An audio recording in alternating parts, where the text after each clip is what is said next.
ഉണ്ണീശോയ്ക്ക് ഒരു പുൽക്കൂട്. പൈതലാ യേശുവേ, ഉമ്മ വെച്ചുണർത്തിയ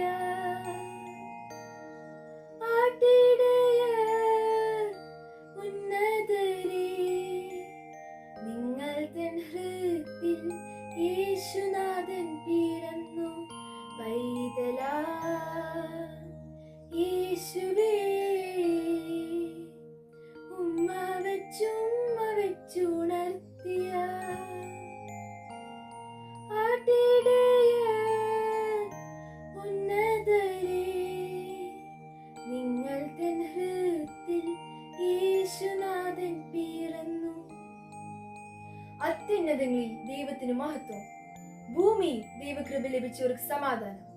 വചനം മാംസമായി നമ്മുടെ ഇടയിൽ വസിച്ചു, അവന്റെ മഹത്വം നമ്മൾ ദർശിച്ചു.